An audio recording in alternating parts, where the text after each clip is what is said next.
बघा, याच्यामध्ये मोबिलिटी प्लॅनमध्ये विविध ठिकाणी ब्रिजेस बांधले जाणार, काही ठिकाणी रस्ता रुंद केला जाणार, नाले विजनच्या पूर्वी आपण डिफर पेमेंटनी म्हणायचो, आता काहीतरी शब्द बदललेला आहे, हॅम वगैरे काय शब्द वापरला जातो, पण मी डिफर पेमेंटनीच म्हणजे एखाद्या कॉन्ट्रॅक्टरने पैसे गुंतवावेत, MMRDच्या व्याजापेक्षा कमी व्याजाने त्यांनी व्याज आकारावा आणि त्या ठिकाणी त्याची निर्मिती करावी.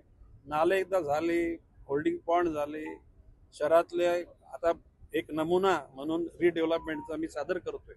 कालच माननीय मुख्यमंत्र्यांना मी पत्र दिलेलं आहे की जे एकदा ज्याला आपण SRA1 मुंबई आणि SRA2 MMRD मध्ये त्यावेळेला इथला जो गोंधळ कारभार करण्याचा प्रयत्न केला, त्याला मी माननीय मुख्यमंत्री उपमुख्यमंत्री असताना त्यांच्याकडून ती स्थगिती घेऊन किंबहुना तो प्रकल्प SRA2 नवी मुंबईच्या बाहेर अशा प्रकारची भूमिका घेतली, तर परत MIDCने मागच्या बाजूने तो प्रकल्प आणण्याचा प्रयत्न केला. काल माननीय मुख्यमंत्र्यांशी बोललो, मागच्या मुख्यमंत्र्यांनी रिमार्क दिलेले आहेत, लवकरच त्याच्यावर बैठक होईल आणि तो रद्द होईल.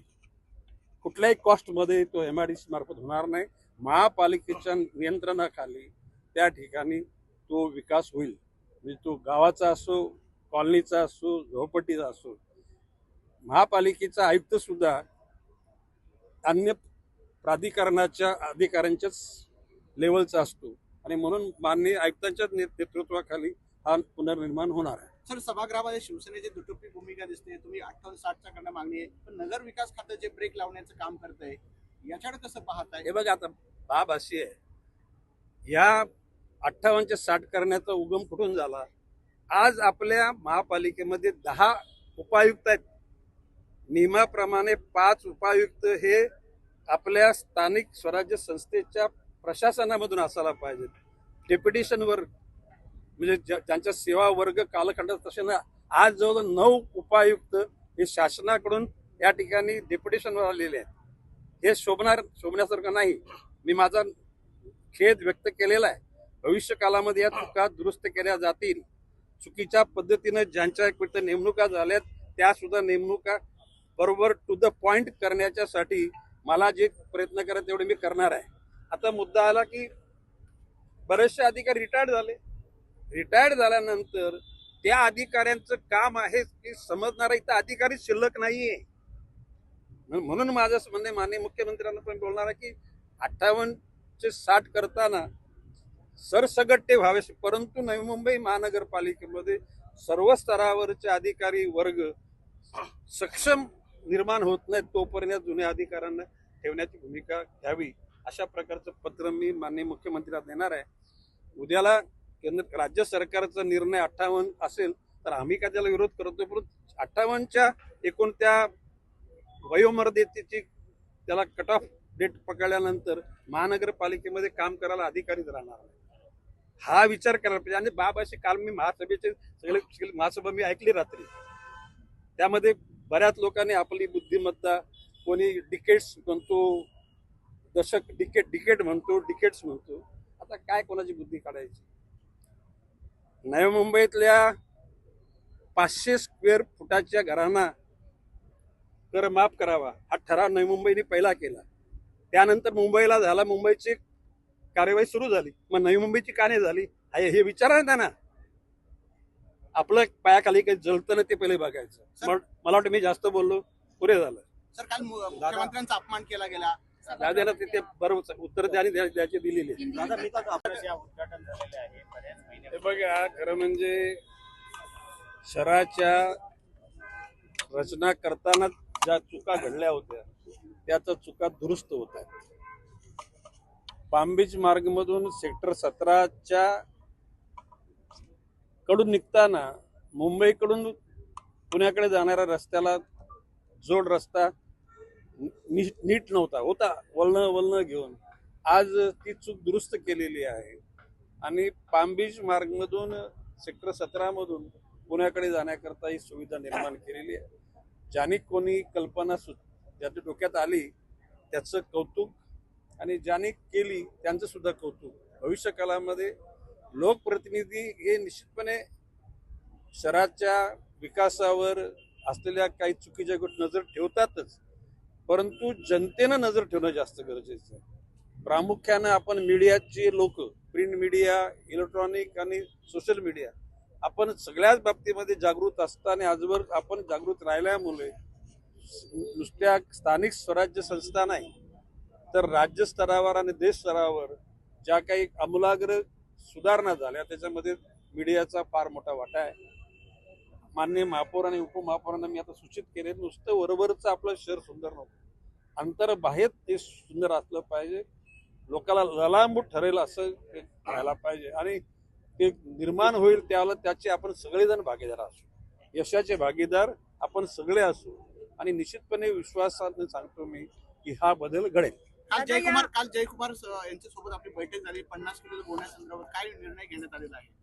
जयकुमारजी रावल पणन मंत्र्यांबरोबर मी स्वतः होतो, माथाडीचे नेते नरेंद्र पाटील, व्यापाऱ्यांचे तिथले अशोक वालून संचालक, संजय पिंगळे तिथले व्यापारी, त्याचबरोबर राजू शेळके हे व्यापारी आणि पणन विभागाचे अधिकारी, कामगार विभागाचे अधिकारी, असं ठरलं की 50 किलोच्या आतमध्येच बॅग असावी. मी त्यांना सुचवलं की बॅगच अशी निर्माण करा का 50 किलोच्या वरती त्याच्यामध्ये कांदा बटाटा राहू शकणार नाही. आता त्यांनी अडचणी दाखवल्या. नरेंद्र पाटलांनी, आपल्या लोकांचं असं म्हणणं होतं की नवी मुंबईत व्यापार पेठेला का ते, तर नरेंद्र पाटील बोलले की बाबा सगळीकडे आमच्या माथाड्यांची युनियन नाही आहे म्हणून आम्ही तिथं कायदा लावू शकत नाही, म्हणजे आंदोलन करू शकत नाही. त्याचं म्हणणं ते पण खरं आहे. पूर्वीच्या काली पर्यावरण चांगलं होतं, पदार्थामध्ये भेसळ नव्हती, म्हणून सगळ्यांची शरीराशी धष्टपुष्ट होती. आता एकूण सगळं वातावरण बदलल्यामुळे शारीरिक क्षमता तेवढी राहिली नाही आणि 50 किलोच्या वरती जर गोण असेल तर त्या माथाड्यांच्यावर एक प्रकारचा तो अन्याय आहे आणि ती मी नमूद केलेलं आहे. आणि भविष्यकालामध्ये असं ठरलं की शक्यतो 50 किलोच्या आतमध्येच कांदा बटाटा राहील अशा बॅगा तयार कराव्यात. आता एकूण मी लगेच म्हणजे केंद्रीय उद्योग मंत्री आणि पणन मंत्री पियुष गोयल साहेबांना लगेच फोन लावला होता, परंतु ते सभागृहात होते, त्याच्यामुळे मला बोलणं झालं शकलं नाही. परंतु मी जयकुमार रावलजींना सांगितले की आपल्या समवेत माननीय केंद्रीय मंत्री पणन यांची सह्याद्री अतिथीगृहावर बैठक लावू आणि मी माथाड यांना सुद्धा सांगितले, व्यापाऱ्यांना तुम्ही जयकुमार गोरेंना पत्र लिहा, त्याची कॉपी एक मला द्या आणि पणन मंत्री केंद्रीय यांना सुद्धा पत्र द्या. मी त्यांना विनंती करेन अशी बैठक लावून हा जो प्रश्न आहे तो सुटेल. दादा, या नाल्या संदर्भात आपण काही सूचना केलेल्या आहेत, नेमकं काय विजन असणार आहे? नाही बघा, माझं असं म्हणणं आहे की आता हे डिवायडर आहे कुठलं, पाम बीच, त्यामध्ये कोणी प्रवास करताना पाणी पिलं की बॉटल तिथे टाकून देतात, मुलाबालांनी वेफर खाली बिस्किट खाल्लं की रॅपर तिथे टाकून देतात.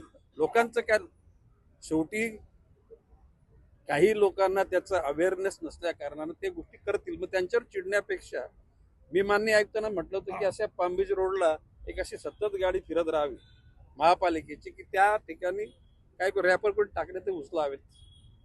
ठाणे बेलापूरला तेच करावं आणि मधली झाडं नुसती फक्त लावापुरती ना, ते संगोपन व्हायला पाहिजे आणि त्याचं इतकं सुंदर, त्याचं तेजस्वी झाडं असली पाहिजेत, फुलं असली पाहिजेत आणि किंबहुना माझ्या म्हणजे सुगंधी फुलं अशी राहतील अशी योजना आपल्याला करायला लागेल. एक दिवशी या शहराचा नागरिक म्हणून, या राज्य सरकारतला मंत्री म्हणून, या शहरातल्या सर्व लोकप्रतिनिधींना घेऊन आणि विविध खात्याच्या प्रमुखांना घेऊन माननीय आयुक्तांच्या समवेत बैठक करून आपलं शहराचं नियोजन म्हणजे बजेट निर्माण करताना निश्चितपणे माझी सल्लामसलत केलेली आहे की ज्याच्यामध्ये मी स्पष्ट म्हटलेले की या बजेटमध्ये प्रत्येक नोडमधला एक सेक्टर, त्याला आपण म्हणतो प्लॅनिंगमध्ये, वन टाइम प्लॅनिंगमध्ये असा निर्माण होत राहील. 10 वर्षामध्ये नवी मुंबईतल्या एकही नोड त्या ठिकाणी शिल्लक राहणार नाही. जसं सेक्टर 15 CBD, आज सुरुवातीला टीका माझ्यावर झाली, म्हणजे फार म्हणजे खेचलं गेलं मला, परंतु नंतर निर्माण झाल्यानंतर लोक बोलले नाही गणेश नाईकांना त्याला बदनाम केलं, पण ते गणेश नाईकांनी करून दाखवलं. माझं म्हणणं करून दाखवलं नाही, आपण सगळ्यांनी, गणेश नाईक नाही करणार, आपण सगळेजण करू. त्याचं श्रेय आपल्या नवी मुंबईच्या सर्व घटकांना मिळेल आणि नवी मुंबई एक नंबर नुसती नंबरासाठी नंबर नको, खऱ्या अर्थाने तो नंबर असायला पाहिजे अशी माझी इच्छा आहे.